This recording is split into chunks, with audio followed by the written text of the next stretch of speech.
Newcastle 2, Liverpool 2, St James's Park, open games of the season. Liverpool have left with a point. Unlike some, could have been Manchester United, leaving with nothing at Hull City. But we left with a point. We left with a point. And look, first game in the Premier League under Iraola. And obviously, not everything is gonna gel in, look smooth straight away. But I think there are definitely some negatives about what I saw today. But there's some stuff we can look and say we're happy about that. And it's better to get a point and to lose and go away with nothing. I thought we was gonna win today. I did think that, but you know, there's reasons why we didn't get the result we really wanted to. And yeah, man, transfer window shuts in 9 days or 8 days now. This is just a sign we need to get our business. We need to get our business in, man, because we're missing some profiles in that squad. But yeah, man. Newcastle obviously took the lead. Elanga, man, rapid speed. He literally outran Kirkes, man. And I thought Kirkes was poor today, man. The thing about Kirkes, sometimes he's looking like the best left back in the league. Sometimes he's looking like a crackhead, bro. Man's putting shit crosses into the box. Man's not defending well. Like, I don't know what I'm going for him. He just needs to calm down. Like, I thought obviously man's played under Iraola before. I thought it's gonna be smooth transition for him. He's just gonna look like he's warming himself again. Just look good. But I don't know what that was from him today, man. I was not impressed. But yeah, the first goal happened, man. Obviously, our midfielders, they're committing bodies forward. And I think I don't know if it was Graham, but Szoboszlai, we lost the ball in the seat area. And the rest defense, man, there's no one covering that space in the middle, man. And that's the thing about that pivot. When you have Szoboszlai and Graham, they naturally both want to drift forward. None of them are really defensively aware like that. They're very good at covering that space. And when we lost that ball, we're exposed, man. We're exposed. We are exposed. We're missing profiles. The balance isn't there in that midfield. The balance is not there at all. It's really not there. But you said this though. When you have Szoboszlai after the season he's had, he's kind of has to be in the team. I made a video before. I said he has to. I want him at right back over Frimpong. Frimpong today, I thought he was better than Kirkes, but again, you can see Bear falling around and that. This guy's 5'7". Like, I don't know if he's built for the Premier League thing, bro. I don't know if he's built for it, man, because bro, he was getting bullied sometimes. I thought he was better attacking wise than Kirkes, but even then his crosses, he was getting to good areas, but he's so right footed, you can just tell what he wants to do. He's trying to get on his stronger foot. And yeah, some crosses could have been better, man. They really could have been better. But yeah, like I said, Szoboszlai needs to be at right back for me. I don't think that midfield can work with Wirtz as well. I don't think that can work. Both on the ball and off the ball. I think off the ball we try to press in like a 4-4-2, but the midfielders are so high in the press. When it gets beat again, we're exposed, and when on the ball, when we lose it, exposed again. So really, we just need someone to cover that space. Someone that's disciplined in the midfield, because both our midfielders, they just want to get forward with it, and it's not really good. It's not really good. Szoboszlai again. I think I've said it before. I think he's better with the ball in front of him. He can see the game. He can play his passes. He can ping. But I think him on the half turn, or he's back to goal, I don't really like him. I think he's not that great in possession. He's a bit similar to Bruno Fernandes in a sense. He can get his GA, but he may be a liability to the team long term. It may have to be. That's why you have to slap him out wide. In central areas, it's not good to leave the ball out there. It's really not. But as for Garen Birch today, obviously he got an assist for the goal, good pass. But I feel like he just needs someone that more defensive next to him to unlock him fully. I really do. Maybe McAllister can do it again if he can go back to his old ways. I'm not sure, but yeah, that midfield is a problem. It is a problem. As for the attack, like I said, Wirtz hooked after 60 minutes. That is a message that you weren't good enough today, and he wasn't good enough. I don't think he was terrible. I thought there was times he was getting on the ball, and he was moving it. I think he was making some alright passes, but for 160 million, you expect more. I think there's times where he was in he was caught inside on the defense, on Newcastle's defense, where Isak was drifting in, where it should really be controlling the game. I don't know. You just find out of space at times, and we need more from him. We do need more from him. It is second season now. Like he's gonna be starting having uncomfortable conversations if he doesn't turn it around.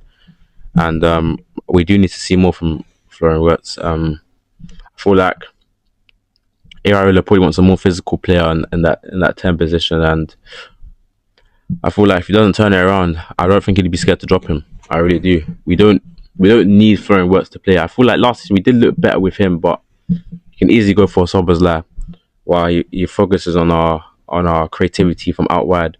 And speaking of creativity from out wide, Rio needs to be put back on the left. Right wing is clearly not for him. You can see he wants to. He's not his best. Like he's trying to go down the byline and put a cross in, bro. Lewis who had him all day, bro. Like all day, like this. It just wasn't. It wasn't his day at all. And even preseason, he didn't look great there. I think he needs to be put on the left. And when we eventually sign Barco, he needs to be put on the right. And we have Gakpo as an option off the bench. As for Gakpo, very good goal. It was a good strike. But again, one dimensional. We know what Gakpo wants to do, and for a club of Liverpool size, we can't be having Gakpo starting. We can't be having Gakpo starting the game because he's we're more of a goal threat. I feel like what he offers us is just not good. He just know he's so one-footed. You just know what he wants to do. It's like cool for chasing the game and we need a goal. Maybe slap Gakpo on, but if you're starting the game, constantly losing the ball, constant turnovers, it's not good enough. Constant shot blocks, it's not good enough from him. But obviously the Tottenham links, I do not want to sell him to Tottenham personally. I think that he's a good option to have in the squad, but whether he's good enough to be starting for Liverpool is another question. But out of the two sides, Newcastle, they executed their game plan perfectly. They knew that we wanted to throw bodies forward, and they said, "Cool, you can do that. We'll just exploit the space you leave behind," and they did that. Basically, both their goals came from that. And when you concede two goals like that, it's a structural issue from Liverpool, and it's about getting the balance right in this team. I feel like we don't need two attacking fullbacks. I feel like Szoboszlai needs to go right back. He can invert in the middle and hopefully help us in the rest defense. And then while we have a defensive midfielder that prioritizes defense, then that is the correct balance. But right now you have two fullbacks that want to go forward, two midfielders that want to go forward, and it just leaves the whole back four exposed, running back. The centre backs covering large spaces. As for the defense, I thought Jeremy Jacket was good, very good on the ball, very good passing. And I told guys about him. He's going to be a top centre back, bro. He's going to be top 5 in the world in the next 2 years. He's so good on the ball. He's aggressive. He's not scared to put a tackle in. And as for Van Dijk, he's aging. Van Dijk just lets my man do all the work, and he looks comfortable, man. Settled into the Premier League nicely. I feel like obviously we did concede 2 goals today. None of them were really his fault.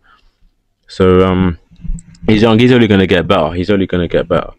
But yeah, I thought he was good. I thought Munoz won the penalty for us in the last minute. I thought that was good from him. We're just being positive, just trying to go forward and create something. That's another thing. We didn't give up when we went 2-1 down. That's another thing. It's good to have that spirit. I think on the stop we would have lost this game 2-1. We wouldn't have got that goal. And it's good to show the fight that we showed. It shows that when your spirit is still attack, you can create something. On the slot, we wouldn't look like creating anything. And Lewis Hall, I mean, if you're going to join Man United, keep doing that. Keep costing games like that. That was 3 points. We was waiting for you. You just lost it for them. And he played really well today. Locked up Rio. He was getting the better of Munoz, really. And then he just cost his side in the last moments of the game. It is what it is, man. So it was like a beautiful penalty. As for Isak, it's his first full in 90 minutes under Liverpool. That's crazy. It's crazy. So it's good for him to get that. He needs more 90 minutes under his tank. As for how he played, obviously when the striker's not getting the most service, you can't really get onto them. But could have done a bit more in the game, I guess. I feel like Kirk's poor crosses, he could have had a goal if that cross was better. That was an easy tap in. I think on the ball he was moving about, he was drifting in. He done what he needed to do in it, but We're not creating much for him. There's not much we can do. Like, we were attacking, but we weren't creating clear opportunities like that. And you can see it from the goals we scored. You can see that from the goals we scored. But yeah, the balance we need to get that right, man. Because that pivot, I'm not trying to see that for a full season. I don't know if McAllister will come back in. Szoboszlai moves to the right back position. I don't know what's really going to happen, but I think what's going to inevitably happen is that Frimpong will get injured and Szoboszlai will move to right back. But obviously, he's been made vice captain now. Will he like that? No, but he needs to value the team. I think that's his best position in this side because, cool, you can have your GA that you got last season.